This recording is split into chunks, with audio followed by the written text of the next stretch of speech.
Bonjour et bienvenue au Mythologia. Aujourd'hui, nous allons parler de la religion égyptienne.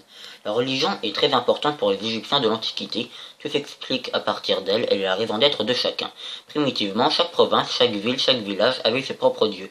Puis certains dieux sont devenus plus célèbres que d'autres car leur ville a pris plus d'importance dans le pays. Ainsi, Amon, simple divinité de Thèbes au départ, a pris une dimension nationale quand les pharaons ont résidé à Thèbes. Quand une religion compte plusieurs dieux, on dit qu'elle est polythéiste. Poly signifiant plusieurs, théiste signifiant Dieu. La religion égyptienne est donc, avec sa multitude de dieux, une religion polythéiste. Toutefois, certains pensent que la religion égyptienne a un caractère monothéiste, car si les dieux sont d'aspect et de noms différents, ils ont les mêmes caractères divins et procèdent d'un même créateur. On parle aussi de monothéiste quand un pharaon du nom d'Aménopolis, quatrième du nom, connu sous le nom d'Akhenaton, a tenté d'imposer la croyance à un dieu unique, le disque solaire d'Aton, mais cette tentative fut de courte durée, les prêtres et le peuple étant restés attachés à leur culture et aux dieux qu'ils avaient l'habitude de vénérer. Il est difficile d'aborder la religion égyptienne car elle a été pratiquée plus de 3000 ans par les Égyptiens. Pendant cette longue durée, il y eut nécessairement des changements. De plus, un même dieu peut être représenté sous plusieurs façons, et les dieux différents peuvent porter les mêmes attributs, les mêmes signes de reconnaissance. Comme je l'ai dit plus tôt, la religion est un caractère très local et on ne peut jamais généraliser par toute l'Égypte.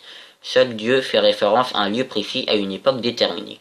La religion égyptienne accorde une grande importance aux animaux, le bélier, la vache, le taureau, le cobra, le vautour, le crocodile, le chat, l'ibis ou le lion, mais l'animal n'est pas adoré en tant que tel et on honore à travers l'animal le symbole, la puissance qu'il est censé incarner, ou le dieu qui prend sa forme.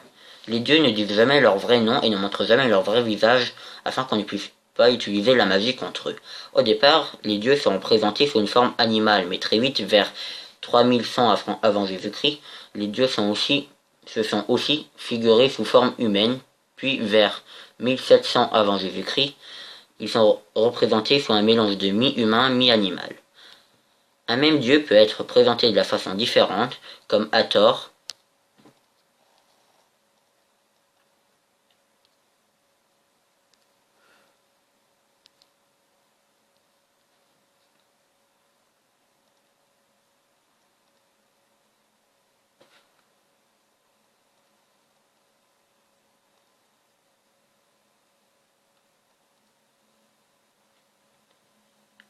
peut apparaître sous sa forme d'animal, une vache, ou sous sa forme d'une femme, ou un mélange de deux, une femme avec une tête de vache. Amon peut être représenté sous sa forme humaine, sous celle d'un bélier avec un homme à tête de bélier. Les dieux possèdent des attributs spécifiques qui peuvent aider à leur identification.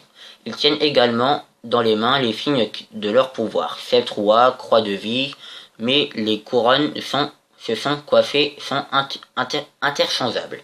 Les dieux sont à l'image des hommes, ils ont une âme, mais ne sont pas parfaits, se querellent, se font la guerre, se marient, ont des enfants, meurent même, mais comme ils ont le droit, comme les hommes, à la résurrection, ils ne meurent jamais définitivement. Les Égyptiens attendent des dieux une aide de toutes leurs activités humaines et leur apportent des hommages en remerciement de leurs bienfaits,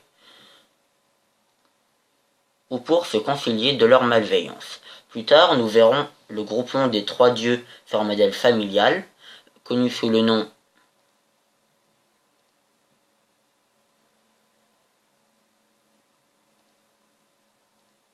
de triade composée d'Osiris, Iris et Horus. C'est la fin de cette vidéo, je vous donne rendez-vous à la prochaine vidéo du Mythologia.